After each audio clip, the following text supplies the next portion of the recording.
Hello साथियों, welcome to नई classes. आज हम दिल्ली पुलिस कांस्टेबल का 3 दिसंबर का आफ्टरनून वाली शिफ्ट का पेपर सॉल्यूशन करेंगे। अब तक आपको 13 सेट्स प्रोवाइड करवा दिए हैं।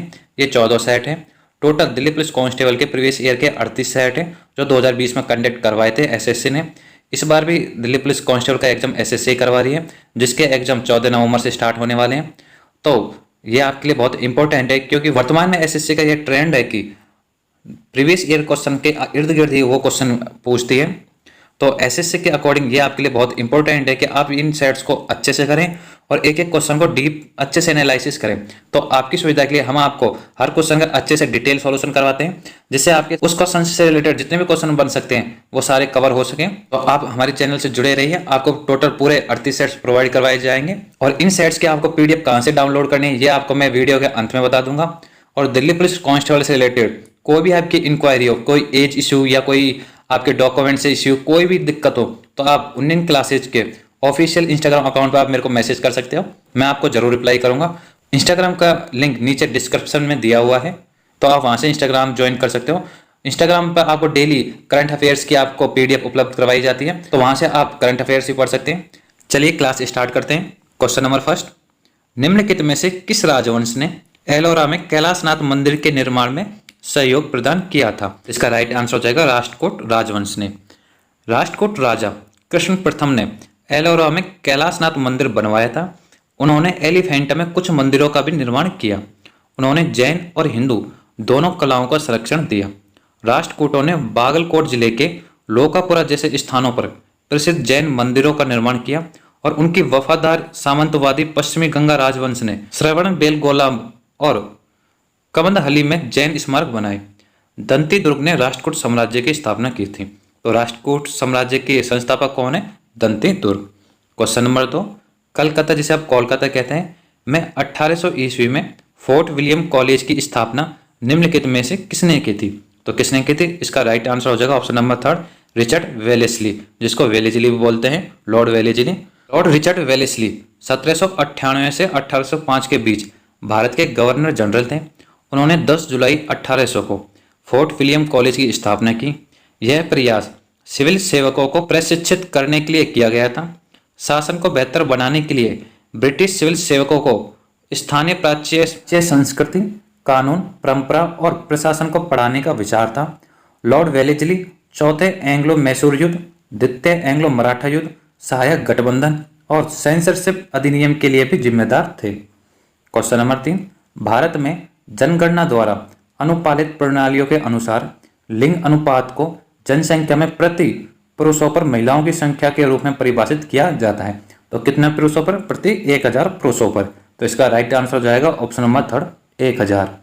लिंग अनुपात का उपयोग प्रति 1000 पुरुषों पर महिलाओं की संख्या का वर्णन करने के लिए किया जाता है।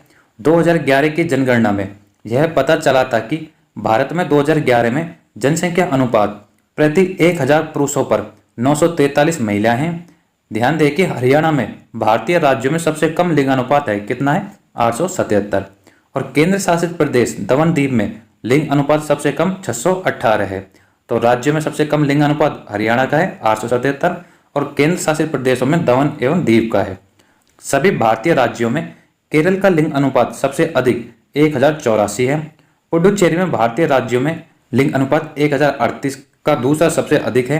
इसलिए हम निष्कर्ष निकालते हैं कि केरल में लिंग अनुपात सबसे अधिक है। तो पुडुचेरी क्या है? केंद्र शासित प्रदेश है। तो केंद्र शासित प्रदेश में सबसे ज्यादा लिंग अनुपात पुडुचेरी का वो 1038 है और राज्यों में केरल का है जो कि 1084 है। क्वेश्चन नंबर 4, निम्नलिखित में से किसे द्रोणाचार्य पुरस्कार 2020 से सम्मानित नहीं किया गया है नियमित श्रेणी में? तो इसका राइट आंसर हो जाएगा option number first, Dharmendra Tiwari को, क्योंकि धर्मेंद्र तिवारी को नियमित श्रेणी में पुरस्कार नहीं मिला है। इनको लाइफ टाइम अचीवमेंट द्रोणाचार्य पुरस्कार मिला है, द्रोणाचार्य पुरस्कार लाइफ टाइम अचीवमेंट कैटेगरी में। तो इसका राइट आंसर हो जाएगा option number first, Dharmendra Tiwari. और 2022 में द्रोणाचार्य पुरस्कार किन किन को मिला है वो देख लेते हैं। 2022 में राज सिंह को रेसलिंग में, जीवन जोत सिंह तेजा को तीरंदाजी में, सुमा सिद्धार्थ थिरोर को पैराशूटिंग में, मोहम्मद अली कमर को मुक्केबाजी में, सुजीत मान को कुश्ती में, दिनेश जवाहर लाल को क्रिकेट में, बिमल प्रफुल्ल घोष को फुटबॉल में द्रोणाचार्य पुरस्कार मिला है। क्वेश्चन नंबर 5, 2005 में पद्मश्री पुरस्कार से सम्मानित सुनीता नारायण को निम्नलिखित में से किस क्षेत्र में उनके द्वारा किए गए कार्य के लिए जाना जाता है? तो इसका जो राइट आंसर हो जाएगा ऑप्शन नंबर 4 हो जाएगा, विज्ञान और पर्यावरण के क्षेत्र में। सुनीता नारायण एक भारतीय पर्यावरणविद और राजनीतिक कार्यकर्ता होने के साथ साथ सतत विकास की हरित अवधारणा की एक प्रमुख प्रस्तावक भी हैं। वह विज्ञान और पर्यावरण के केंद्र के लिए भारत स्थित अनुसंधान संस्थान की महानिदेशक, पर्यावरण संचार के लिए सोसाइटी की निदेशक और पाक्षिक पत्रिका डाउन टू अर्थ की संपादक है। क्वेश्चन नंबर 6, केंद्रीय वित्त मंत्री द्वारा दिए गए 2020-21 के बजट भाषण के अनुसार वर्ष तक जन औषधि केंद्र योजना का सभी जिलों में विस्तार कर दिया जाएगा। तो कब तक? 2024 तक। तो इसका राइट आंसर हो जाएगा ऑप्शन नंबर 2024। 2020-21 के बजट भाषण में क्या क्या घोषणाएं की थी स्वास्थ्य के लिए? स्वास्थ्य क्षेत्र के लिए 69,000 करोड़ का आवंटन किया गया। पीपीपी मॉडल का उपयोग करके निजी क्षेत्र के साथ टीयर 2 और टीयर 3 शहर अस्पताल स्थापित करने का प्रस्ताव। 2024 तक जन औषधि केंद्र योजना का सभी जिलों तक विस्तार करना। मातृ मृत्यु दर को कम करने और पोषण में सुधार के लिए आवश्यक कदमों के संबंध में सिफारिश करने के लिए एक टास्क फोर्स नियुक्त की जाएगी। ये 2020-21 के बजट भाषण में घोषणाएं की गई थी स्वास्थ्य के क्षेत्र में। क्वेश्चन नंबर 7, सांची का महान स्तूप निम्नलिखित में से किस राज्य में स्थित है? तो इसका राइट आंसर हो जाएगा ऑप्शन नंबर 2, मध्य प्रदेश राज्य में। सांची का महान स्तूप मध्य प्रदेश के रायसेन जिले में स्थित एक बौद्ध परिसर है। यह भोपाल के उत्तर पूर्व में 46 किलोमीटर की दूरी पर स्थित है। यह भारतीय वास्तुकला और भारत में सबसे पुरानी पत्थर संरचनाओं का एक महत्वपूर्ण स्मारक है। इसका निर्माण 3री शताब्दी ईसा पूर्व में सम्राट अशोक द्वारा किया गया था। तो सांची का महान स्तूप का निर्माण किसने करवाया था? सम्राट अशोक द्वारा। क्वेश्चन नंबर 8, देवगढ़ का 10 अवतार मंदिर निम्नलिखित में से किस राज्य में स्थित है? तो इसका राइट आंसर हो जाएगा ऑप्शन नंबर 2, उत्तर प्रदेश में। 10 अवतार मंदिर एक प्राचीन विष्णु भगवान का मंदिर है जिसे 6ठी शताब्दी में बनाया गया था। यह उत्तर प्रदेश ललितपुर जिले के देवगढ़ में स्थित है। यह गुप्त काल में बनाया गया था और अलंकृत गुप्त शैली की वास्तुकला को दर्शाता है। यह भारतीय पुरातत्व सर्वेक्षण द्वारा संरक्षित है। इस मंदिर को चिनाई की ईंटों और पत्थरों से बनाया गया था। क्वेश्चन नंबर 9, प्राचीन विद्वान पाणिनि को किस क्षेत्र में उनके योगदान के लिए जाना जाता है? तो किस क्षेत्र में? संस्कृत व्याकरण के क्षेत्र में। तो इसका राइट आंसर हो जाएगा ऑप्शन नंबर 4। थोड़ा और डिटेल में जान लेते हैं इस क्वेश्चन को। संस्कृत भाषा के जनक कौन है? तो संस्कृत भाषा के जनक महर्षि पाणिनि को कहा जाता है। संस्कृत भाषा को व्याकरण सम्मत रूप देने में इनका अहम और अतुलनीय योगदान रहा है। महर्षि पाणिनि के संस्कृत में अतुलनीय योगदान के कारण ही उन्हें संस्कृत के जनक के रूप में भी जाना जाता है। पाणिनि द्वारा लिखे गए व्याकरण ग्रंथ का नाम अष्टधाई है। इसमें कुल 8 अध्याय हैं और लगभग 4 सहस्त्र सूत्र हैं। पाणिनि द्वारा लिखा गया व्याकरण अष्टधाई केवल व्याकरण ग्रंथ ही नहीं है, बल्कि इसमें तत्कालीन भारतीय समाज का संपूर्ण चित्रण भी मिलता है। उस समय के भूगोल, सामाजिक, आर्थिक, शिक्षा और राजनीतिक जीवन, दार्शनिक चिंतन और खान पान से लेकर रहन सहन आदि का प्रसंग कई जगहों पर अंकित है। तो पाणिनि द्वारा व्याकरण जो अष्टधाई है वो व्याकरण ग्रंथ एक व्याकरण ग्रंथ न होकर उस टाइम की जो सामाजिक परिस्थितियाँ थी समाज की उसका भी वर्णन करती है। क्वेश्चन नंबर 10, निम्नलिखित में से कौन सी समुद्री मत्स्य प्रजाति नहीं है? तो कौन सी नहीं है? ऑप्शन नंबर फर्स्ट, कतला नहीं है। बाकी सार्डिन, हिल्सा और मैकरेल ये समुद्री मत्स्य प्रजाति है, मतलब समुद्र में पाई जाने वाली मत्स्य प्रजाति मतलब मछली। रोहू, कॉमन कॉर्ब और कतला आम मीठे पानी की मछलियां हैं, जबकि मैकरेल, हिल्सा और सार्डिन समुद्री मछलियां हैं। तो जो हमको ऑप्शन फर्स्ट कतला दिया है वो मीठे पानी की मछलियां होती हैं, जबकि समुद्र में पानी कैसा होता है? खारा होता है। तो मैकरेल, हिल्सा और सार्डिन ये समुद्री मछलियां हो गई, और जो मीठे पानी की मछलियां होती हैं वो खारे पानी की मछलियां वो जिंदी नहीं रहती हैं। तो खारे पानी की मछलियां और मीठे पानी की मछलियां दोनों अलग अलग होती हैं। Question number 11, one arranged murder नामक पुस्तक के लेखक कौन है? तो इसका राइट आंसर हो जाएगा ऑप्शन नंबर 3, चेतन भगत। 28 सितंबर 2020 को पुस्तक वन अरेंज मर्डर प्रकाशित की जाएगी। इस पुस्तक के लेखक चेतन भगत हैं। यह चेतन भगत का नवा उपन्यास और कुल मिलाकर 11वीं पुस्तक है। इस पुस्तक में एक अरेंज मैरिज की पृष्ठभूमि में मर्डर मिस्ट्री का चित्रण किया गया है। ज्ञातव्य कि चेतन भगत की आखिरी प्रकाशित पुस्तक द गर्ल इन रूम 105 थी। तो द गर्ल इन रूम 105 जो इसका नेक्स्ट पार्ट ही वन अरेंज मर्डर है। तो चेतन भगत से रिलेटेड जितनी भी पुस्तकें हैं वो हमको अच्छे से करके जानी, क्योंकि इन 11 पुस्तकों में से हमेशा एक क्वेश्चन दिल्ली पुलिस कांस्टेबल में जरूर पूछा जाता है। क्वेश्चन नंबर 12, निम्नलिखित में से कौन सा एक साधारण स्थायी ऊतक है? तो इसका राइट आंसर हो जाएगा ऑप्शन नंबर फर्स्ट, मृदुतक, जिसे बोलते हैं पेरेनेकाइमा। पेरेनेकाइमा एक प्रकार का साधारण स्थायी ऊतक है जो पौधों में जमीन के ऊतकों का एक बड़ा भाग बनाता है। जहाँ अन्य ऊतक जैसे संवहनी ऊतक अंतर्निहित होते हैं। वे गैर संवहनी होते हैं और सरल, जीवित और अविभाजित कोशिकाओं से बने होते हैं जिन्हें विभिन्न कार्यों को करने के लिए रूपांतरित किया जाता है। युग्मनज की एकल पेरेन्काइमा कोशिका में एक संपूर्ण पौधे के रूप में विकसित होने की क्षमता होती है। इन कोशिकाओं को टोटिपोटेंट कोशिका कहा जाता है। इन कोशिकाओं में विभेदन की उच्चतम क्षमता होती है। युग्मनज और बीजाणु टोटिपोटेंट कोशिकाओं के दो उदाहरण हैं। क्वेश्चन नंबर 13, जुलाई 2020 में निम्नलिखित में से किस बैंक ने वित्तीय सेवाओं के विषय पर ग्रामीण क्षेत्रों के युवाओं को प्रशिक्षित करने और कौशल प्रदान करने के लिए राष्ट्रीय कौशल विकास निगम NSDC के साथ साझेदारी की है? तो इसका राइट आंसर हो जाएगा option number 2, Airtel payments bank. Airtel payments bank limited ने वित्तीय सेवाओं पर ग्रामीण क्षेत्रों में युवाओं को प्रशिक्षित करने और उन्हें कौशल प्रदान करने के लिए राष्ट्रीय कौशल विकास निगम के साथ गठजोड़ किया है, जिससे वे रोजगार खोजने और इस क्षेत्र में उद्यमी बनने में सक्षम है। यह प्रशिक्षुओं को वित्तीय सेवाओं के वितरकों या पुनः विक्रेताओं जैसी उद्यमशीलता की भूमिका निभाने के लिए भी प्रोत्साहित करेगा, जिससे उनके स्थानीय भौगोलिक क्षेत्रों में अधिक नौकरियों का सृजन होगा। क्वेश्चन नंबर 14, निम्नलिखित में से किसे दर्शन की सांख्य प्रणाली की स्थापना का श्रेय दिया जाता है? तो इसका राइट आंसर हो जाएगा ऑप्शन नंबर 2, कपिल मुनि को। ऋषि कपिल को पारंपरिक रूप से सांख्य संप्रदाय के संस्थापक के रूप में जाना जाता है। सांख्य हिंदू धर्म में व्यवस्थित गणना और तर्क संगत परीक्षा के आधार पर दार्शनिक संप्रदाय को संदर्भित करता है। सांख्य सबसे प्रमुख और भारतीय दर्शन के सबसे पुराने में से एक है। उपनिषदों के आधार पर भारत के दर्शन के दो संप्रदाय विकसित हुए हैं, एक सांख्य, दूसरा वेदांत। सांख्य दर्शन सांख्य और योग के मूल सिद्धांतों को जोड़ता है। हालांकि यह याद रखना चाहिए कि सांख्य सिद्धांत का प्रतिनिधित्व करता है, अर्थात सांख्य सिद्धांत का प्रतिनिधित्व करता है और योग अनुप्रयोग या व्यवहारिक पहलुओं का प्रतिनिधित्व करता है। क्वेश्चन नंबर 15, जुलाई 2020 में निम्नलिखित में से किसे अंतर्राष्ट्रीय रेलवे यूनियन के उपाध्यक्ष के रूप में नामित किया गया था? तो इसका राइट आंसर हो जाएगा option number 2, Arun Kumar. Railway सुरक्षा बल RPF के महानिदेशक अरुण कुमार को जुलाई 2020 से जुलाई 2022 तक UIC union international dress payments या इंटरनेशनल यूनियन ऑफ रेलवे सुरक्षा प्लेटफॉर्म के उपाध्यक्ष के रूप में नामित किया गया है। वह जुलाई 2022 से 2024 तक सुरक्षा मंच के अध्यक्ष के रूप में कार्यभार संभालेंगे। क्वेश्चन नंबर 16, भीतरगांव नामक स्थान पर एक गुप्तकालीन मंदिर स्थित है। इस मंदिर को एक छत और एक ऊंचे शिखर वाला सबसे पुराना शेष टेराकोटा हिंदू मंदिर माना जाता है। यह निम्नलिखित में से किस स्थान पर स्थित है? तो इसका राइट आंसर हो जाएगा ऑप्शन नंबर 4, उत्तर प्रदेश। कानपुर उत्तर प्रदेश में भीतरगांव का मंदिर भारत के सबसे पुराने सुरक्षित ईंट मंदिरों में से एक है। यह गुप्त साम्राज्य के दौरान 5वीं शताब्दी ईस्वी में बनाया गया था। यह एक छत और एक उच्च शिखर के साथ सबसे पुराना शेष टेराकोटा हिंदू मंदिर है, जिसने उत्तर भारत में मंदिर वास्तुकला की विस्तृत नागर शैली का मार्ग प्रशस्त किया। क्वेश्चन नंबर 17, पारंपरिक 10 अवतार नाम की रंगमंच शैली निम्नलिखित में से किस क्षेत्र से संबंधित है? तो किस क्षेत्र से संबंधित है? ऑप्शन नंबर 4, कोंकण क्षेत्र से। 10 अवतार कोंकण व गोवा क्षेत्र का अत्यंत विकसित नाट्य रूप है।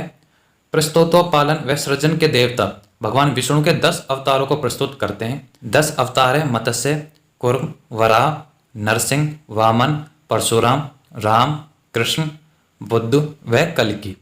शैलीगत साज श्रृंगार से परे 10 अवतार का प्रदर्शन करने वाले लकड़ी व पेपर मेसे का मुखौटा पहनते हैं।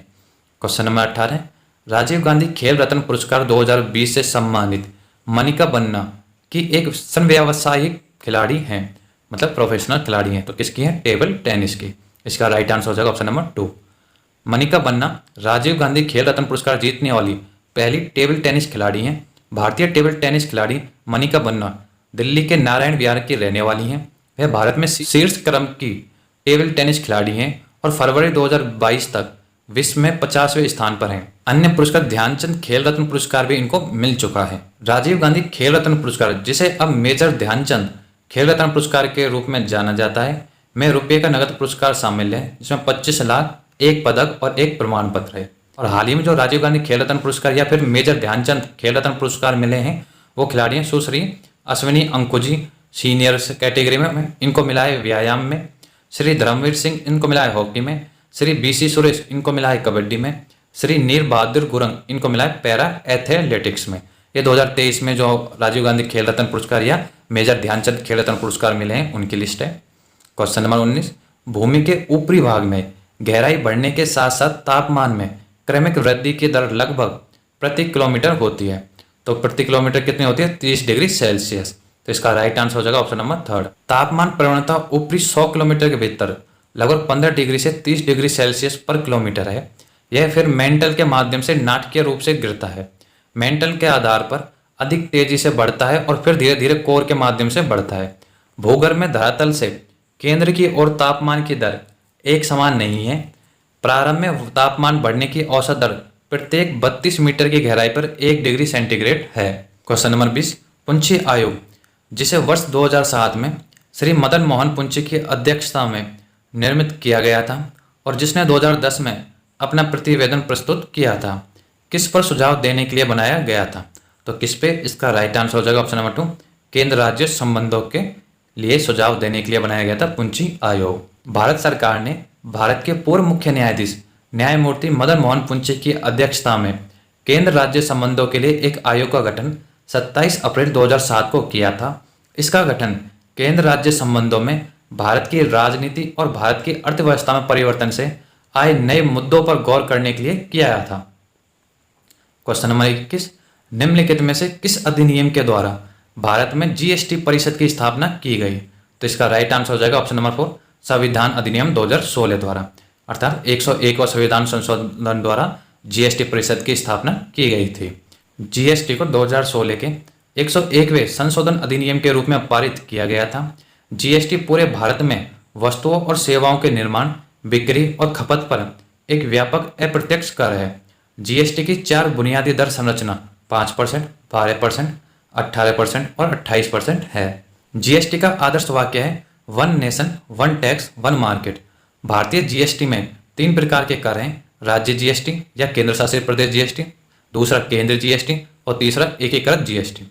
जीएसटी बिल राज्यसभा द्वारा 3 अगस्त 2016 को पारित किया गया था। जीएसटी बिल लोकसभा द्वारा 8 अगस्त 2016 को पारित किया गया था और 8 सितंबर 2016 को राष्ट्रपति द्वारा जीएसटी बिल पर हस्ताक्षर किए गए थे। 1 जुलाई 2017 से जीएसटी लागू हुआ। तो जीएसटी कब से लागू हुआ? 1 जुलाई 2017 से। Question number 22, we are displaced नामक पुस्तक के लेखक या लेखिका कौन है? तो इसका राइट आंसर हो जाएगा ऑप्शन नंबर 4, मलाला यूसुफजई।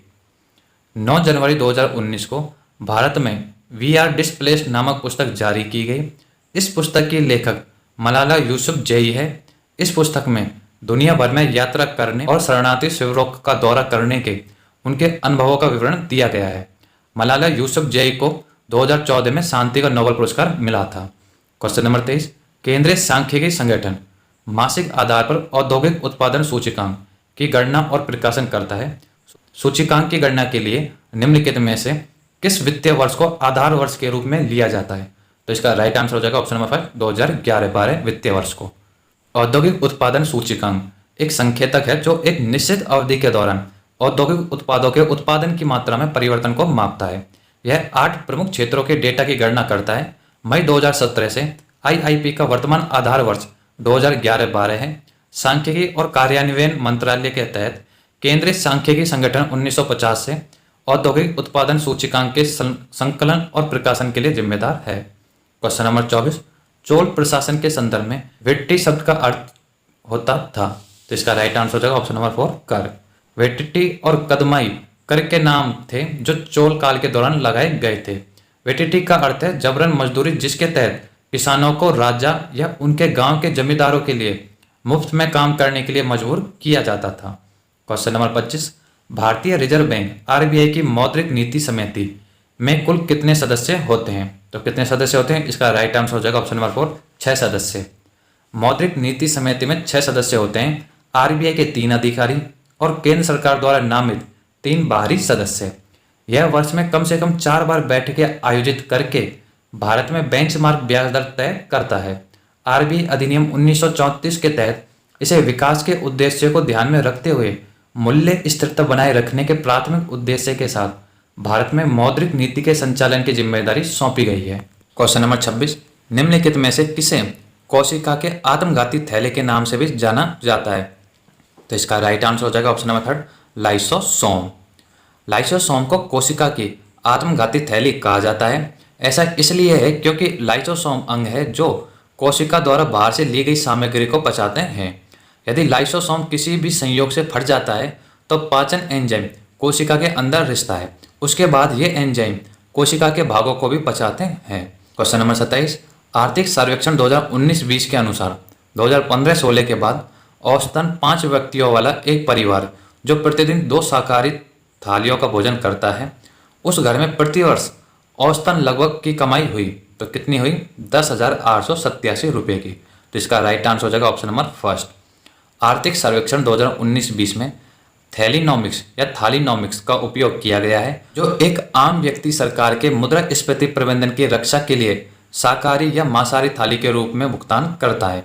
सर्वेक्षण के अनुसार एक दिन में 2 शाकाहारी थाली खाने वाले 5 व्यक्तियों के औसत परिवार को प्रतिवर्ष औसतन लगभग 10,887 रुपये का लाभ हुआ, जबकि एक मांसाहारी परिवार को प्रतिवर्ष औसतन 11,787 रुपये का लाभ हुआ। Question number 28, close to the bone नामक पुस्तक के लेखक या लेखिका कौन है? तो इसका राइट आंसर हो जाएगा ऑप्शन नंबर 4, लिसा रे। क्लोज टू द बोन लिसा रे का एक मरण है जो कैंसर के खिलाफ उनकी लड़ाई से परे है और उनकी पॉलिश भारतीय जड़ों और मॉडलिंग और सिनेमा की दुनिया में उनके प्रयासों का पता लगाता है। 2009 में लिसा रे को मल्टीपल माइलोमा का निदान मिला, जो एक दुर्लभ और लाइलाज प्रकार का कैंसर है। क्वेश्चन नंबर 29, सिकंदर की मृत्यु के बाद चंद्रगुप्त मौर्य द्वारा पराजित हुए सिकंदर के सेनापति का नाम क्या था? तो इसका राइट आंसर हो जाएगा option number 2, Seleucus Nicator.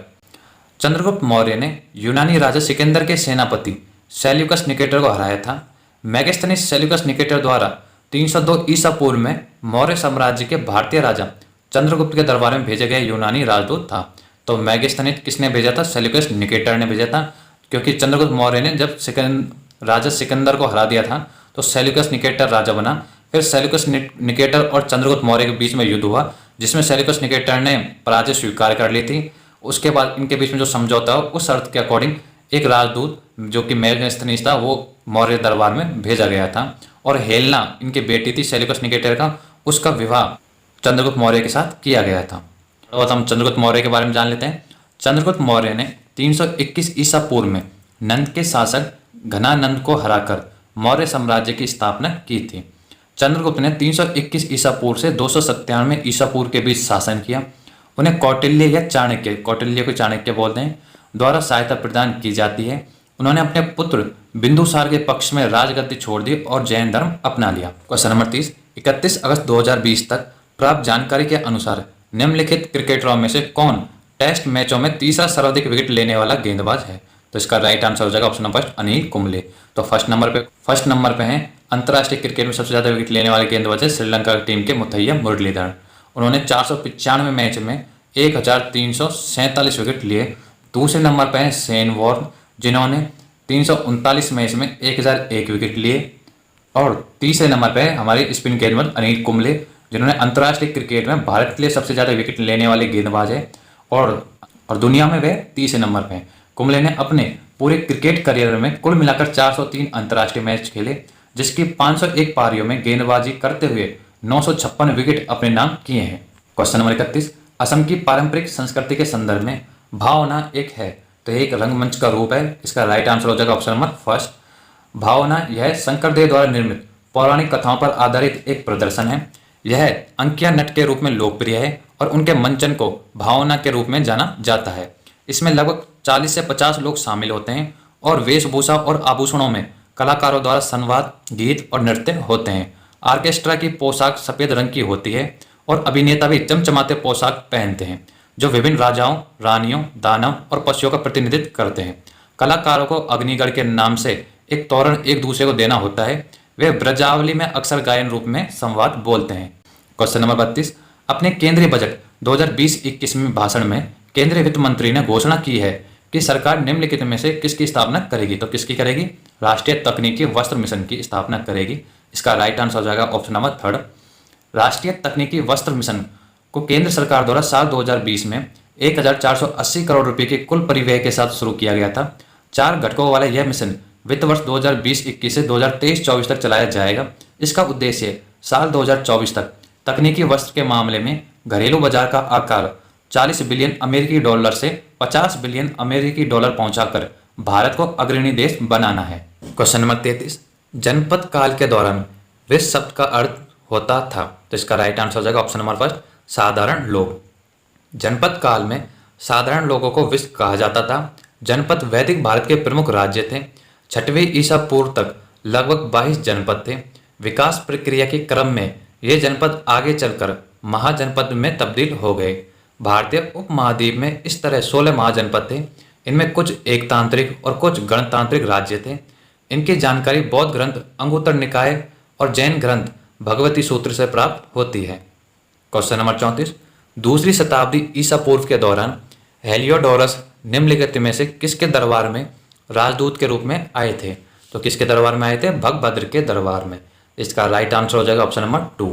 Heliodorus Takshashila के शासक एंटियोकस के राजदूत के रूप में शुंग वंश के नवे शासक भगभद्र के दरबार में आया। हेलियोडोरस यवन होने के बावजूद भागवत धर्म का अनुयायी था। उसने बेस नगर में देवादिदेव वासुदेव का एक गरुड़ स्तंभ बनवाया, जिसे हेलियोडोतस स्तंभ भी कहा जाता है। क्वेश्चन नंबर 35, निम्नलिखित में से कौन कभी भी लोकसभा के सभापति नहीं रहे हैं। तो इसका राइट आंसर हो जाएगा option number first, Pratibha Patil. Pratibha Patil Bharat की पहली महिला राष्ट्रपति थी, जिनका कार्यकाल 2007 से 2012 तक रहा। और प्रतिभा पाटिल कभी भी लोकसभा की सभापति नहीं रही हैं। बलराम जाखड़ 1980 से 1989 के बीच में लोकसभा के सभापति रहे। वहीं सोमनाथ चटर्जी 2004 से 2009 तक रहे। और पीए संगमा ये 1996 से लेकर 1998 तक लोकसभा के सभापति रहे हैं। लेकिन प्रतिभा पाटिल कभी भी लोकसभा की सभापति नहीं रही है।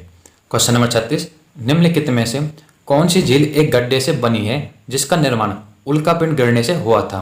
तो इसका राइट आंसर हो जाएगा ऑप्शन नंबर थर्ड, लोनार झील।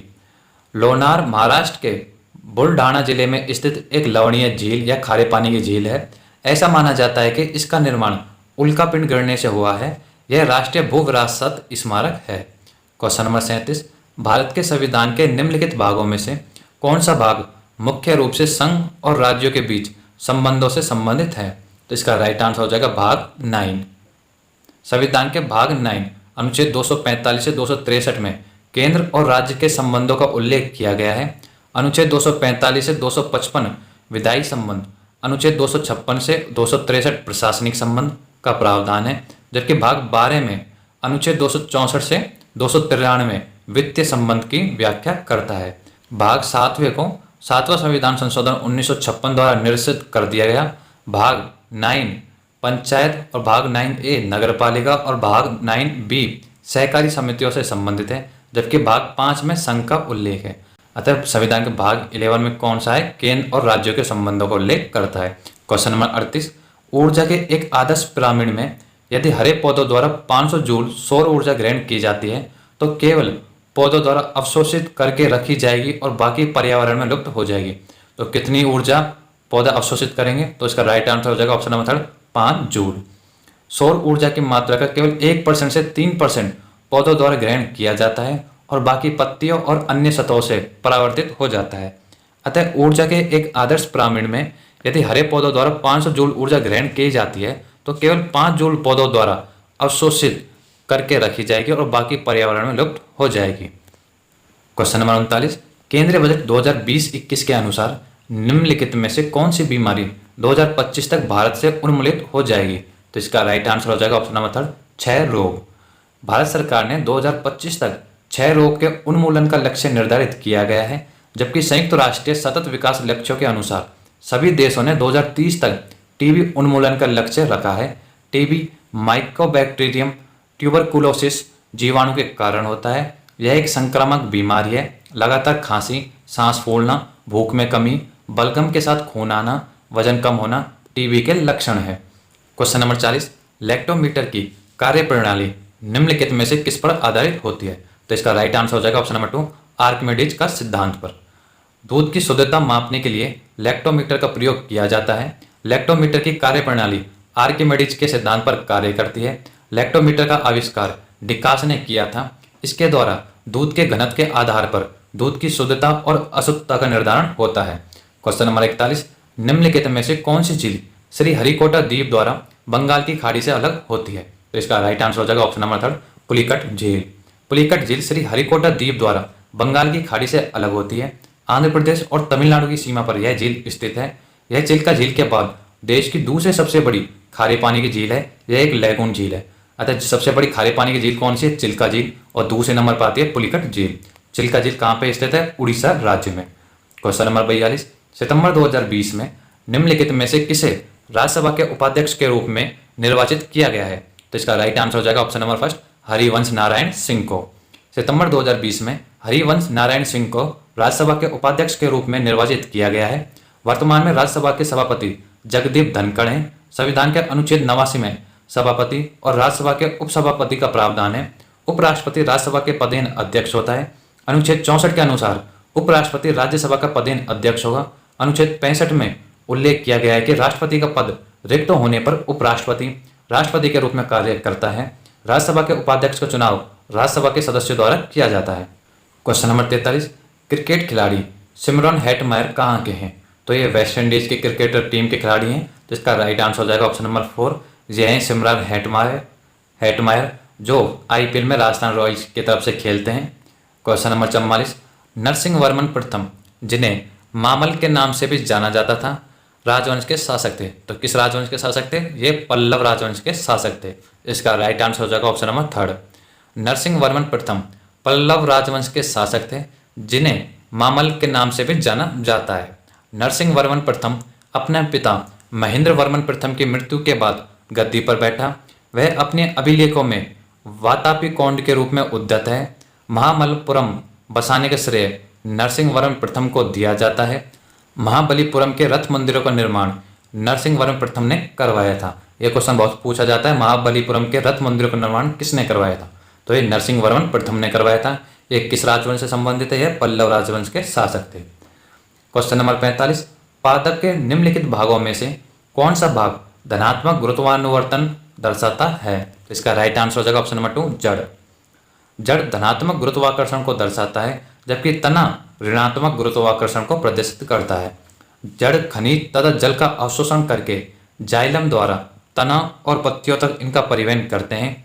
फिलोयम भोज्य पदार्थों को घुली अवस्था में पत्तियों से पौधों के दूसरे हिस्सों तक पहुंचाता है। तो जड़ तो धनात्मक गुरुत्वाकर्षण और जबकि तना ऋणात्मक गुरुत्वाकर्षण को प्रदर्शित करता है। क्वेश्चन नंबर 46, ये इंग्लिश में टाइप हो गया है, हम इसको हिंदी में देख लेते हैं। क्वेश्चन नंबर 6, निम्नलिखित में से कौन सा संवैधानिक पद नहीं है? तो इसका जो राइट आंसर होगा वो होगा option number A, solicitor general.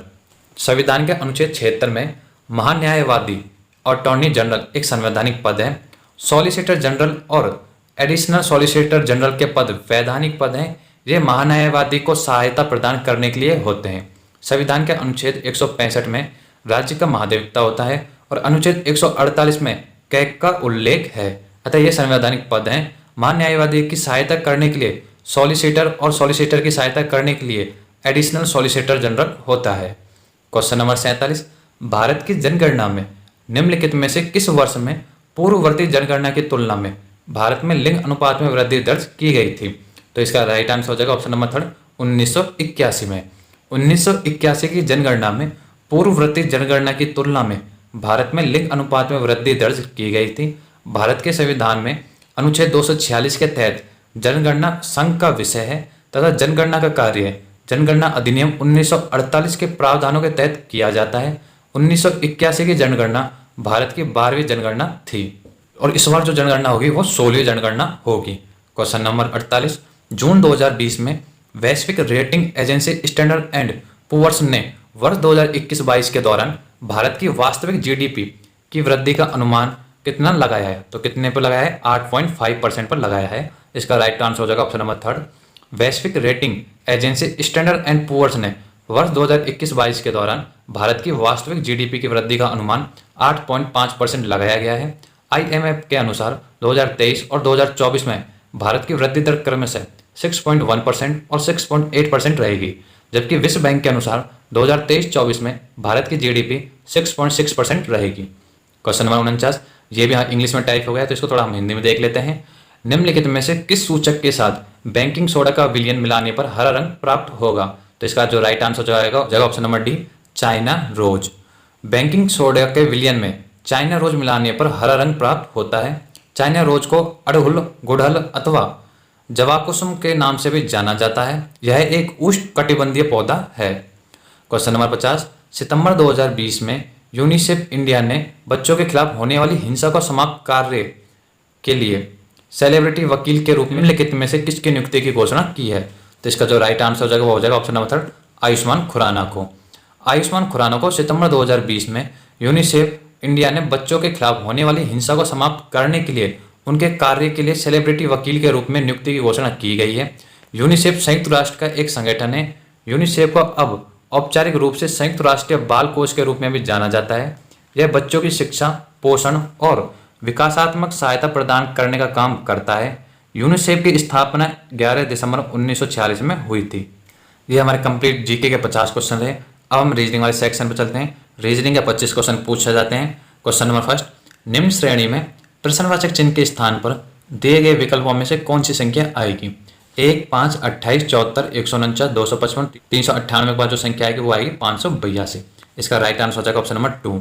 वो कैसे, वो देख लेते हैं। 1 और 5, 1 के में 4 ऐड करने के बाद 5 आ रहा है। 5 में 23 ऐड करते हैं तो 28, 28 में 46 ऐड करते हैं तो 74, 74 में 75 ऐड करते हैं तो 149, और 149 से 106 ऐड करते हैं तो 255, और 255 में प्लस 143 ऐड करते हैं तो आता है 398। अब हम देखेंगे 4 और 23 में कितने का डिफरेंस है? 19 का।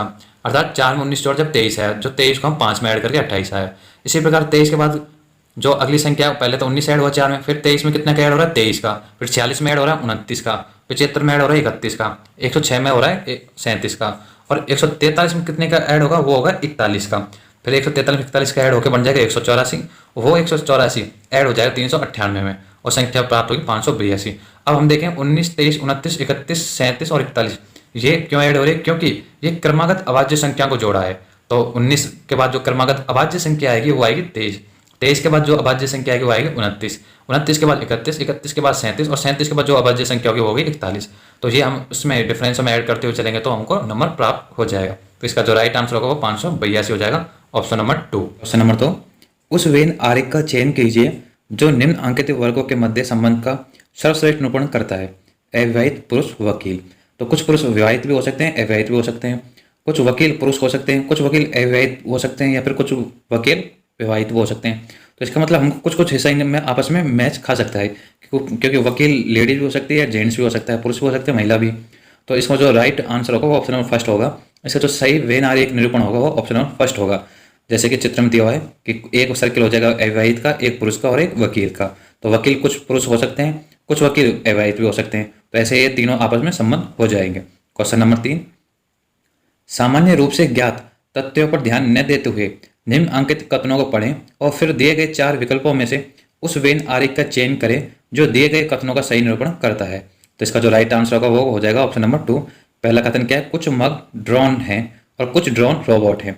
तो कुछ मग ड्रोन है तो कुछ आ जाएगा, मग है जो एम वाला, ड्रोन है तो डी में, और कुछ ड्रोन रोबोट है तो कुछ ड्रोन रोबोट है। लेकिन रोबोट और मग में आपस में कोई संबंध नहीं होगा कथनों के अनुसार। तो इसलिए इसका राइट आंसर हो जाएगा ऑप्शन नंबर 2, जैसे कि चित्र में दिया हुआ है। क्वेश्चन नंबर 4, उस विकल्प का चयन कीजिए जिसका आकृति सी से वही संबंध है जो आकृति बी का आकृति ए से है। इसमें हम देखेंगे आकृति ए और बी में क्या है संबंध है।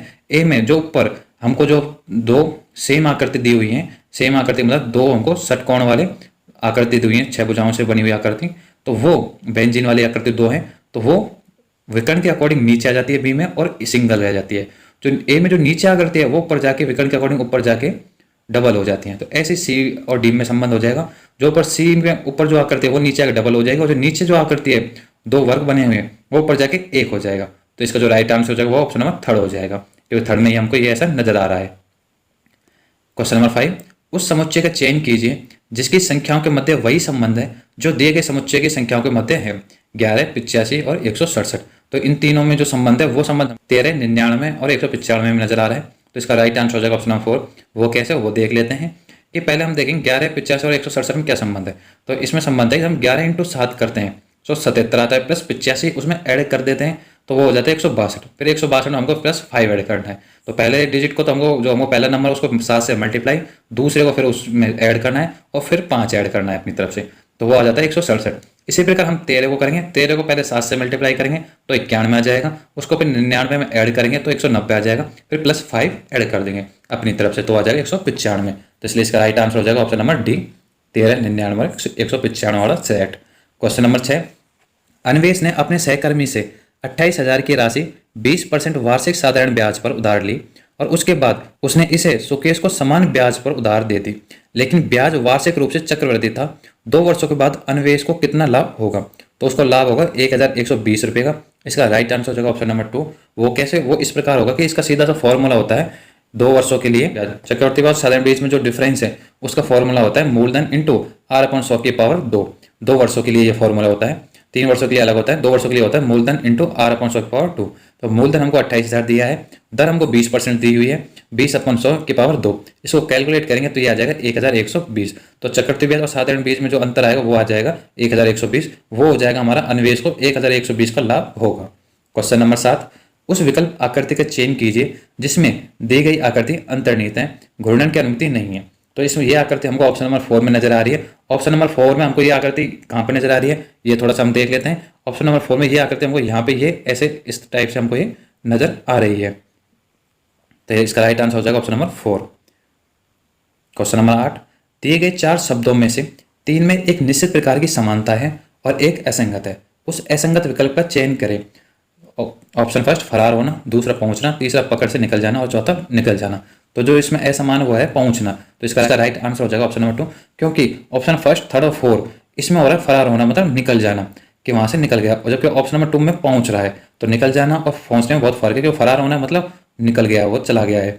पकड़ से निकल जाना मतलब पकड़ से वो चला गया है, निकल जाना निकल ही जाना होता है। लेकिन ऑप्शन नंबर 2 में पहुंच रहा है, वो उसके पास आ रहा है, तो इसका राइट आंसर हो जाएगा ऑप्शन नंबर 2। क्वेश्चन नंबर 9, निम्न अंकित 4 आकृतियों में से 3 में एक विशिष्ट प्रकार की समानता है और एक असंगत है, उस असंगत आकृति का चयन करें।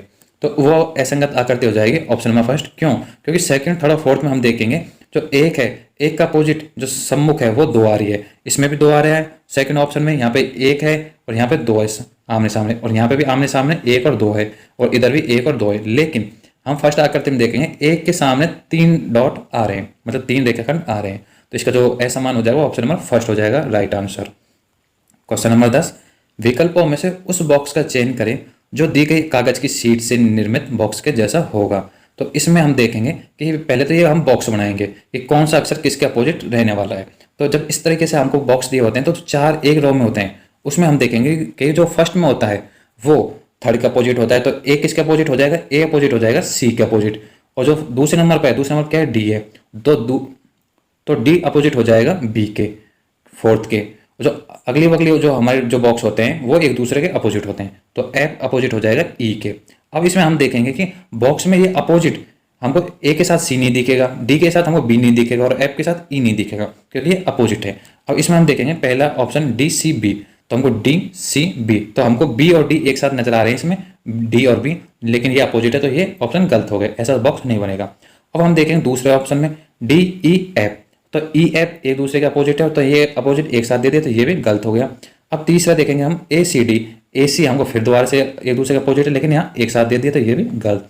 अब हम देखेंगे option number 4 A D E, तो ए डी और ई ये तीनों एक दूसरे के अपोजिट नहीं है, तो ये तीनों एक साथ दिखाई दे सकते हैं, इसलिए इसका राइट आंसर हो जाएगा ऑप्शन नंबर 4। ये इंग्लिश में टाइप हो गया, तो ये हम थोड़ा हिंदी में देख लेते हैं। उस विकल्प का चयन कीजिए जिसका तीसरे शब्द से वही संबंध है जो संबंध दूसरे शब्द का पहले शब्द से। तो गरुड़ घोंसला गिलहरी, तो इसका संबंध हो जाएगा गिलहरी का घोंसला, क्योंकि गरुड़ के घोंसले को क्या बोलते हैं? गरुड़ घोंसला, और गिलहरी के घोंसले को क्या बोलेंगे? गिलहरी का घोंसला, इंग्लिश में बोलते हैं गिलहरी के घोंसले को ड्रे। तो इसका राइट आंसर हो जाएगा option number C. Question number 12, दिए गए समीकरण को संतुलित करने के लिए किन 2 चिन्हों को एक दूसरे से प्रतिस्थापित किया जाना चाहिए? तो इसमें जो 2 चिन्ह है वो एक दूसरे को प्रतिस्थापित करेंगे, वो होगा प्लस और माइनस। जब प्लस और माइनस को कर देंगे तो वो इक्वल आ जाएगा 100 के, तो इसका राइट आंसर हो जाएगा ऑप्शन नंबर 4। कैसे वो देख लेते हैं। दिए गए समीकरण जो हम 13 × 7 + 312 डिवाइड 12 - 35 = 100 में चिन्ह प्लस और माइनस को परस्पर बदलेंगे, तो 13 × 7 प्लस की जगह क्या आ जाएगा? माइनस, 312 डिवाइड 12, तो फिर माइनस की जगह क्या आ जाएगा? प्लस 35 = 100। तो 13 × 7 करेंगे तो 91 आ जाएगा, और 312 में जब हम 12 का भाग देंगे तो ये 26 आ जाएगा। तो 91 - 26 + 35, तो 91 + 35 कितना हो जाएगा? 126 - 26, तो 100 = 100। तो LHS = RHS, इसलिए इसका राइट आंसर हो जाएगा option number D. Question number 13, एक कागज को निम्न अंकित चित्र के अनुसार मोड़ा और काटा गया है। इस कागज को खोलने पर यह कैसा दिखाई देगा। इस आकृति की हम घर पे प्रैक्टिकली करके देख सकते हैं। एक इसी प्रकार का कागज लेके और इसी के अकॉर्डिंग हम इसको फोल्ड करके जब हम इसको कट लगाएंगे तो जो आकृति निकल के आएगी वो आएगी ऑप्शन नंबर फर्स्ट जैसी। तो इसका राइट आंसर हो जाएगा option number first. Question number 14, कौन सी विकल्प आकृति निम्न अंकित आकृति श्रृंखला में प्रश्नवाचक चिन्ह के स्थान पर आएगी। तो इसमें जो आएगी वो ऑप्शन नंबर 4 आएगी। वो कैसे, वो इस प्रकार आएगी। हम देखेंगे इसमें जो फर्स्ट आकृति है ये वाली आकृति सेकंड में बड़ी आकृति हो जाती है और बीच में छोटी वाली आकृति सर्किल आ जाता है। फिर थर्ड में सर्किल है तो फिर ये फोर्थ में ये बड़ी हो गया और बीच में हमको ये 5 भुजाओं वाली आकृति आ गई। नेक्स्ट आकृति में 5 भुजाओं वाली आकृति हमको दी हुई है तो ये तो हो जाएगी बड़ी। तो 5 भुजाओं वाली, इसमें 5 भुजाएं, इसमें 5 भुजाएं, इसमें भी, तो ये तो हमारा गलत हो गया 30 नंबर का।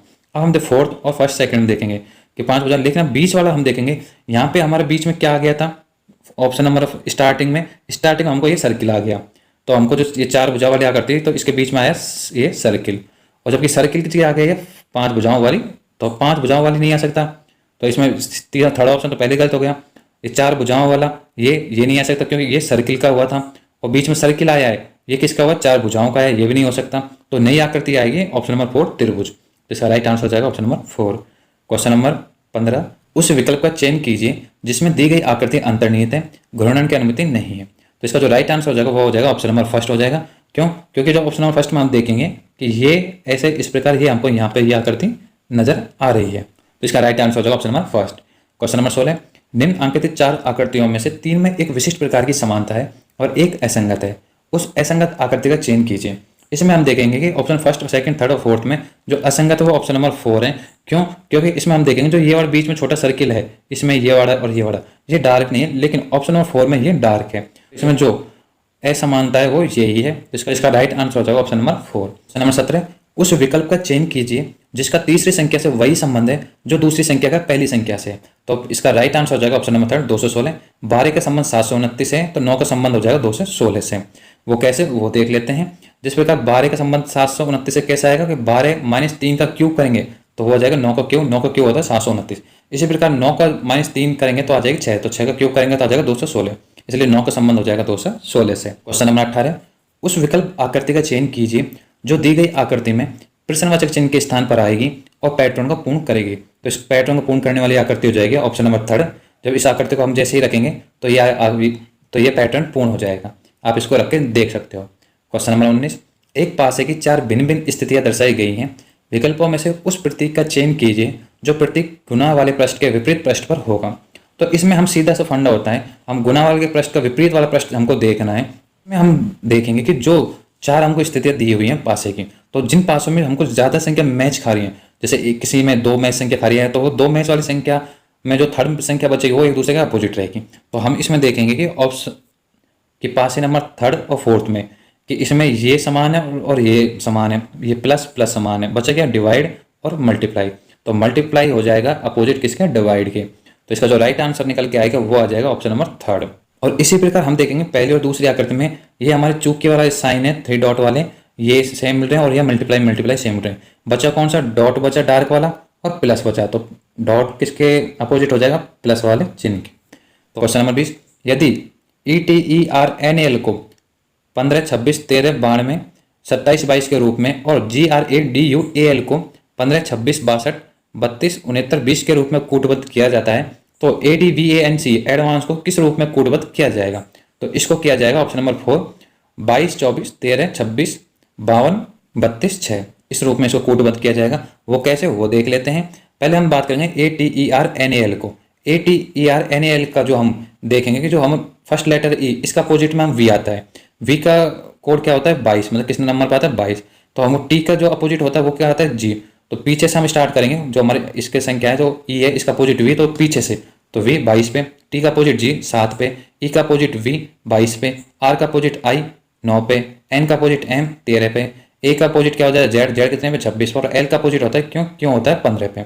तो ये संख्या ETERNAL को क्या लिखा जाएगा 15, 26, 13, 9, 22, 7, 22। इसी प्रकार हम GRADUAL को लिखेंगे, G का अपोजिट T तो T लास्ट में 20 आ जाएगा, R का अपोजिट I 9 आ जाएगा, A का अपोजिट Z 26 आ जाएगा, D का अपोजिट W 23 आ जाएगा, U का अपोजिट M 6 आ जाएगा, A का अपोजिट होता है कितना Z वो 26 आ जाएगा, और L का अपोजिट होता है O वो 15 पे आ जाएगा। उसी प्रकार हमारा एडवांस का हो जाएगा, ए का अपोजिट जेड होता है, जो जेड का 26, डी का डब्ल्यू 23, वी का ई 5, ए का जेड 26, एन का अपोजिट एम 13, सी का एक्स 24, ई का 22। अतः एडवांस की कोड बात हो जाएगी 22, 24, 13, 26, 5, 23, 26। क्वेश्चन नंबर 21, यदि दर्पण को दिए गए संयोजन के दाईं ओर रखा जाए तो दर्पण में निर्मित सही प्रतिबिंब का चयन कीजिए। जब हम इसके दर्पण को दाईं ओर रखेंगे तो हमको लेफ्ट का राइट, राइट का लेफ्ट दिखाई देगा, और हमारी जो संख्या चालू होगी वो वाई से चालू होगी, क्योंकि पहले यहाँ पे जैसे दर्पण रखेंगे तो पहले आएगा वाई, तो वाई जैसा है वैसे ही दिखेगा लेफ्ट का राइट करने पर भी। तो इसमें संख्या पी से स्टार्ट हो रही है उल्टे, तो ये गलत हो गया और ये भी गलत हो गया। अब बचे थर्ड और फोर्थ में टी भी सेम रहेगा, तो इसमें आई आ रहा है तो वाई के बाद टी आना चाहिए था, क्योंकि वाई के बाद यहाँ टी है, तो जो राइट आंसर हो जाएगा ऑप्शन नंबर 4 जाएगा, क्योंकि यहाँ वाई के बाद आई है तो ये भी गलत हो गया, तो इसका राइट आंसर हो जाएगा ऑप्शन नंबर 4। क्वेश्चन नंबर 22, कौन सी विकल्प आकृति निम्न अंकित आकृति श्रृंखला में प्रश्नवाची चिन्ह के स्थान पर आएगी। इसमें हम देखेंगे कि ये पहले जो इसके हमारे 4 रेखाखंड है, इनके ऊपर जो आकृतियां बनी है, तो पहली आकृति है वो डार्क वाला है तो डार्क वाले नंबर पर रहेगा, लेकिन जो सर्किल है वो जो 4th नंबर पे था वो 2nd पे आ गया, और जो 2nd पे था वो 3rd पे चलेगा, 3rd वाला 4th पे, तो इसी क्रम में चलता जाएगा। तो लास्ट में जो आएगा वो क्वेश्चन मार्क की जगह वो आ जाएगा ऑप्शन नंबर 2 जैसी आकृति, तो इसका राइट आंसर हो जाएगा ऑप्शन नंबर, तो इसका राइट आंसर हो जाएगा ऑप्शन नंबर 2। क्वेश्चन नंबर 23, उस विकल्प आकृति का चयन कीजिए जो दी गई आकृति में प्रश्नवाचक चिन्ह के स्थान पर आएगी और पैटर्न को पूर्ण करेगी। तो इसका जो राइट आंसर होगा वो ऑप्शन नंबर फर्स्ट हो जाएगा, क्योंकि जैसे हम इस आकृति को रखेंगे तो ये वाला सर्किल है, ये यहाँ से पूरा कवर हो जाएगा और बाकी यहाँ पे तो डॉट आ जाएंगे, ये वाले डॉट, तो इसका राइट आंसर हो जाएगा option number first. Question number 24, निम्न श्रेणी में प्रश्नवाचक चिन्ह के स्थान पर दिए गए विकल्पों में से कौन सी संख्या आएगी। तो कौन सी संख्या आएगी, वो आएगी 631, 13, 18, 27, 56, 113, 286 के बाद आएगी 631। इसका राइट आंसर हो जाएगा ऑप्शन नंबर 4। वो कैसे, वो देख लेते हैं। 13 के बाद हम +5 करेंगे तो 18 आ जाएगा, फिर +9 ऐड करेंगे तो 27, 27 में +29 ऐड करेंगे तो 56, 56 में 57 ऐड करेंगे 113, और 113 में 173 ऐड करेंगे 286। अब 286 में कितना ऐड करना है, वो कैसे है, 345 कैसे आ रहा है, वो इस प्रकार आ रहा है। 5 और 9 में क्या संबंध बन रहा है, तो 5 × 2 करते हैं तो 10 आता है, -1 करते हैं 9 आ जाएगा, 9 का ऐड कर देते हैं 18 में तो 27। अब 9 के बाद हम इंटू फिर 3 करेंगे, तो यहाँ 2 से मल्टीप्लाई किया, फिर 3 से मल्टीप्लाई करेंगे, यहाँ 1 माइनस किया, यहाँ 2 ऐड कर देंगे, फिर -1 ऐड माइनस करेंगे, फिर ऐड करेंगे, ऐसे मल्टीप्लाई पहले 2 से करना है, फिर 3 से, फिर 2 से, फिर 3 से, फिर 2 से, इस प्रकार ये चल रहा है। 5 और 9 में संबंध आ जाएगा, 5 × 2 10, -1 9, तो 9 × 3 करेंगे 27, प्लस 2 ऐड करेंगे तो 29, तो 29 ऐड हो जाएगा 27 में आ जाएगा 56। अब 29 × 2 करेंगे -1 करेंगे तो आ जाएगा 57, 57 56 में ऐड हो जाएगा तो 113। ऐसे 57 को करेंगे, ऐसे हम 173 करेंगे, 173 × 2 -1 करेंगे तो 345 आ जाएगा, और 345 ऐड हो जाएगा 286 में, तो ये आ जाएगा 631। क्वेश्चन नंबर 25, उस विकल्प आकृति का चयन कीजिए जिसका आकृति सी से वही संबंध है जो आकृति बी का आकृति ए से है। तो इसमें हम कुछ नहीं करना, हमको सिर्फ सिंपल सा फंडा है, इसमें ए और बी को हम देखेंगे कि कौन सी आकृति कहाँ जा रही है। तो हम देखेंगे सबसे कोने वाली दिल की आकृति मिडिल में आ गई, तो ऐसे ही जो हमारी 7 है, सी में जो हमको 7 नजर आ रहा है त्रिभुज से में, तो ये हमारे कहाँ जाएगा, मिडिल में आ जाएगा, तो ये मिडिल में आ गया। और हमको जैसे कि बीच में हमको जो लोगो दिया है किसका, ये हमको जो हुक्म के इक्का का जो लोगो दिया है, ये कहाँ पे आ गया, ये इस विकर्ण के अकॉर्डिंग एक जगह यहाँ पे आ गया, क्योंकि ये यहाँ आ गया, तो हमारे जो मिडिल का है वो यहाँ जाएगा, तो यहाँ पे ये आ चुका है। तो इसका जो राइट आंसर है, ऐसे हम सारी आकृतियों को देख लेंगे तो इसका राइट आंसर निकल के आएगा ऑप्शन नंबर 2 आ जाएगा। ये हमारा रीजनिंग वाला सेक्शन कंप्लीट हुआ। अब हम मैथ वाले सेक्शन की बात करते हैं। मैथ के 15 क्वेश्चन पूछे जाते हैं। क्वेश्चन नंबर फर्स्ट, यदि चाय की कीमत 15% बढ़ जाए तो एक परिवार को उस चाय की खपत कितने प्रतिशत कम कर देनी चाहिए कि उसकी चाय का खर्च पहले जैसा बना रहे। तो इसका राइट आंसर हो जाएगा ऑप्शन नंबर 2, 13 सही 1/23%।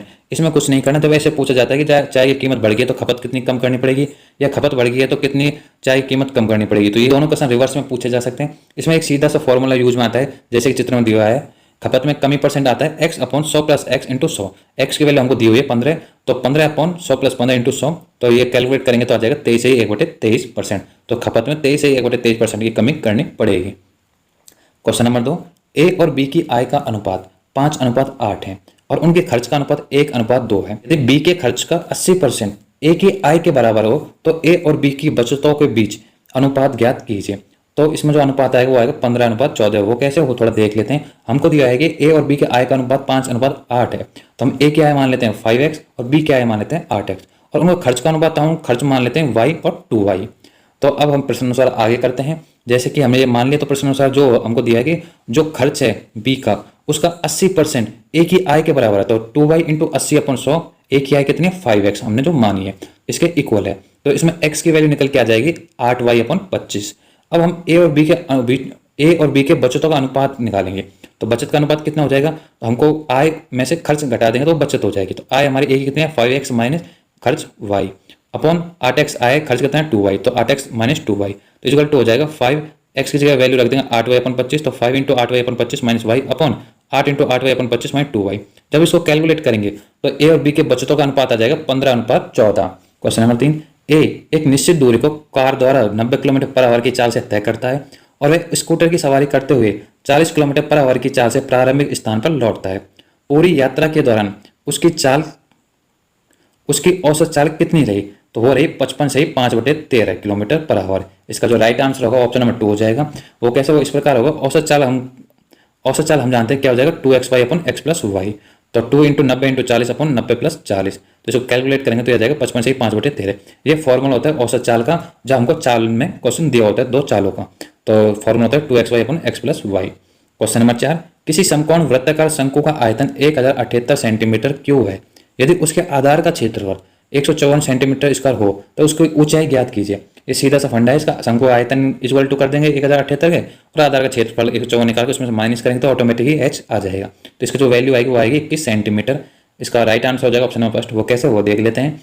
हमको आधार का क्षेत्रफल होता है पाई आर स्क्वायर शंकु का, तो पाई आर स्क्वायर बराबर 154 दिया हुआ है, तो आर की वैल्यू आ जाएगी 7 सेंटीमीटर। अब शंकु का आयतन होता है 1/3 पाई आर स्क्वायर एच, जो कि इक्वल है 1078 जैसे कि हमको दिया हुआ है। हम वैल्यू पुट कर देंगे 1/3 इंटू 22/7, आर हमने निकाला था अभी, तो 7 इंटू 7 49 हो गया इंटू एच इक्वल टू 1078। तो इसको कैलकुलेट करेंगे तो एच की वैल्यू निकल के आ जाएगी 21 सेंटीमीटर। क्वेश्चन नंबर 5, एक दुकानदार ने 14% लाभ पर कोई पुस्तक बेची। यदि वह इसे 54 अधिक पर बेचता तो उसका अर्जित लाभ 20% होता। उस पुस्तक का क्रय मूल्य कितना है, तो इसका राइट आंसर हो जाएगा ऑप्शन नंबर 4 900। वो कैसे, वो देख लेते हैं। माना पुस्तक का क्रय मूल्य 100 रुपये है, तो प्रश्न अनुसार हम करेंगे कि वस्तु का क्रय मूल्य 1 है, तो उसने बोला कि अगर 14% बजाय हम इसको कितने परसेंट बेचते, 20% पे लाभ पर अधिक बेचते तो हमको जो लाभ होता है वो 54 रुपये होता, मतलब 54 रुपये अधिक मूल्य मिलते। तो जो कितने परसेंट बढ़ा है 6%, तो x का 6% निकाल देंगे, तो या तो ये 20 माइनस 14/100 कर दो या फिर x का 6%, तो x इंटू 6/100 इक्वल टू हो जाएगा 54 के, तो x की वैल्यू निकल जाएगी 900। तो पुस्तक का क्रय मूल्य कितना हो जाएगा 900। क्वेश्चन नंबर 6, 30 व्यक्ति एक निश्चित काम को प्रतिदिन 8 घंटे कार्य करते हुए 15 दिनों में पूरा करते हैं। 40 व्यक्ति उसी काम को प्रतिदिन 6 घंटे काम करते हुए कितने दिनों में पूरा कर सकते हैं। तो इसका जो राइट आंसर होगा वो होगा ऑप्शन नंबर 2 15 दिनों में कर सकते हैं। वो कैसे, वो देख लेते हैं। अब प्रश्न अनुसार हमको जो दिया है कि m into d into h upon W1 m two d two h two upon W2, अर्थात क्या है इसका, इसके m1 होती है लोगों की संख्या, व्यक्तियों की संख्या, डी होता है दिन और एच होता है हावर, अपॉन W1 होता है टोटल काम। अब हम इसमें वैल्यू पुट कर देंगे, कितने व्यक्ति लग रहे थे 30, कितने दिन तक 8 दिन तक, कितने घंटे 15 इक्वल टू हो जाएगा m2 कितना हमको 40 लग रहे हैं फिर, और उसके बाद कितने घंटे पर दिन 6 घंटे, और d2 इंटू डी2 कितने दिनों तक लगेंगे, तो d2 हो जाएगा, इसको कैलकुलेट करेंगे तो d2 की वैल्यू आ जाएगी 15 दिन, अर्थात 15 दिन में पूरा काम कर लेंगे 40 व्यक्ति 6 घंटे जब काम करेंगे। तो इसका राइट आंसर हो जाएगा ऑप्शन नंबर 2। क्वेश्चन नंबर 7, यदि y के न्यूनतम मान वाली कोई 8 अंक की संख्या है 3 4 2 x 18 y 6 72 से विभाज्य हो तो √2x प्लस y का मान ज्ञात कीजिए। तो इसका वैल्यू जो इसका मान आएगा वो आएगा 3। इसका राइट आंसर हो जाएगा ऑप्शन नंबर 3। कैसे, वो देख लेते हैं। 72 से विभाज्य है, तो 72 मतलब इसको अंक 8 इंटू 9 से विभाज्य है, मतलब 72 से विभाज्य तो 8 इंटू 9 से विभाज्य है, क्यों 8 इंटू 9 करते हैं 72 आता है। संख्या 3 42 x 18 y 6, तो 8 से विभाज्य है तो y बराबर हो जाएगा 8 का, जो हम इसमें भाग देंगे लास्ट के 3 डिजिट में, और लास्ट के 3 डिजिट में पूरे बार भाग 8 का चल जाता है तो संख्या में भी पूरा भाग चल जाएगा। तो 8 से हम भाग देंगे 8y6 को, तो 8 × 8 फिर y उतार लेंगे, उसके बाद असल टूटेगी 0 लग जाएगी और नीचे 6 आ जाएगा। अब हम देखेंगे कि 8 के फाड़े में लास्ट में 6 किस नंबर पर आता है, और जो कि न्यूनतम हमको मान लेना है, तो 8 × 8 आता है, तो दूसरा आता है 8 दूनी 16, तो 16 करने के लिए y की जगह 1 होना पड़ेगा, तो y का मान 1 रख देंगे, न्यूनतम मान 1 रखते ही जैसे आ जाएगा 8 दूनी 16, तो पूरी बार भाग चल जाएगा 102 का। अब हम 9 से विभाज्य करके देखेंगे। 9 का नियम होता है कि बाकी सारी संख्या को जोड़ के जब 9 का भाग चल जाए तो उस संख्या में पूरा भाग 9 का चल जाता है, और y की वैल्यू हमारे पास निकल के आ गई है, तो इस संख्या को जोड़ेंगे तो हम 3 + 4 + 2 + x + 1 + 8 + y की वैल्यू 1 निकाली है, तो 1 + 6/9, तो ये इक्वल टू हो जाएगा 25 + x/9। अब इसमें क्या मान रखें न्यूनतम कि 9 का भाग इसमें चल जाए, तो 25 हम जानते हैं कि 25 से ऊपर 27 आता है जिसमें 9 का भाग जाता है, 9 × 27, तो 25 में कितने का ऐड करना पड़ेगा 2 का, तो न्यूनतम मान x का हो जाएगा 2, y का हो जाएगा 1।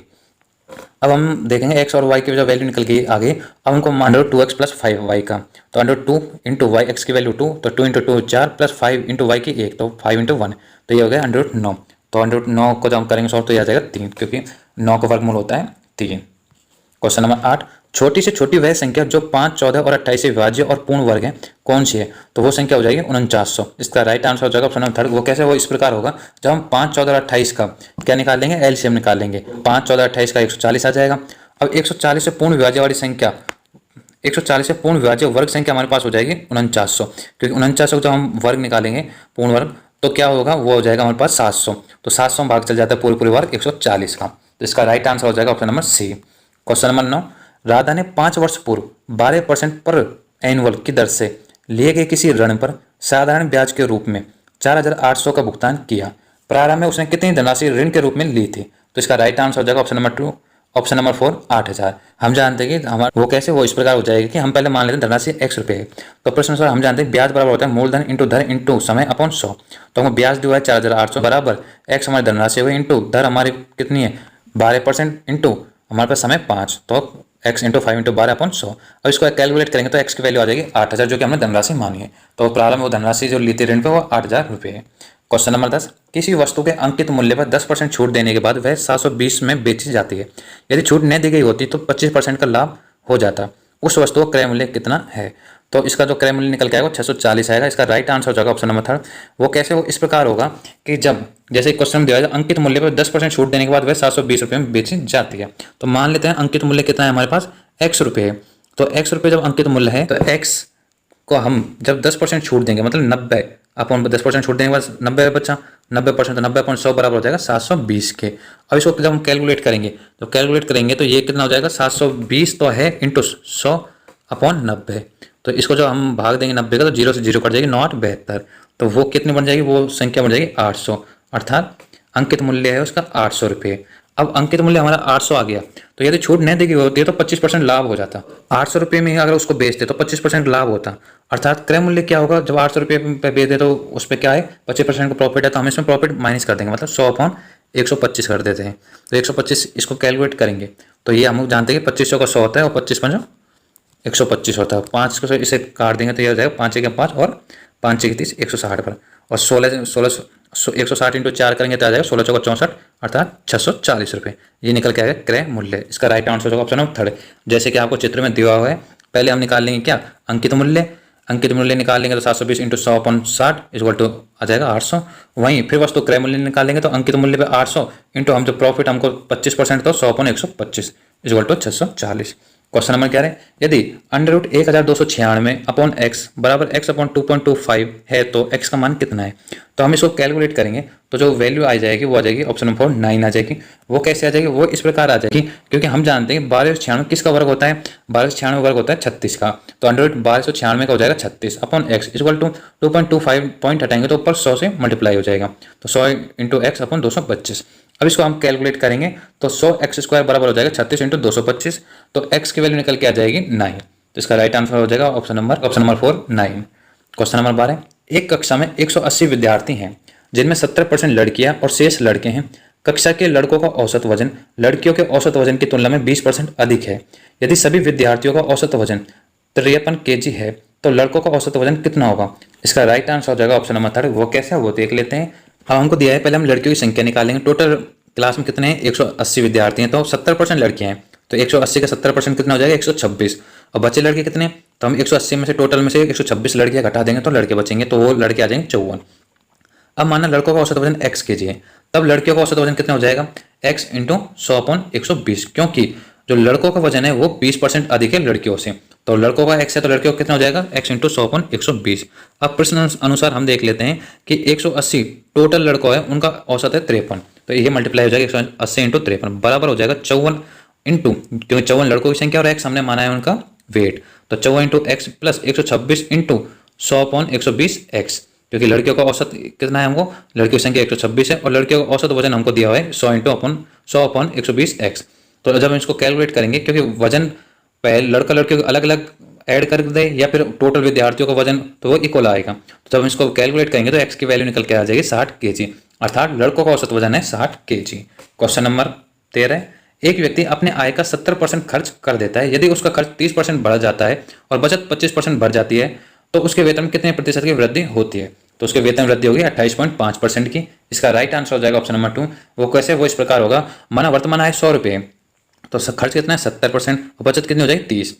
तो वृद्धि के बाद खर्च कितना हो जाएगा, क्योंकि कितने परसेंट वृद्धि हो रही है 30%, तो 70 का 130 अपन 100 कर देंगे तो हो जाएगी 91। तो खर्च कितना हो गया, 91 हो गया।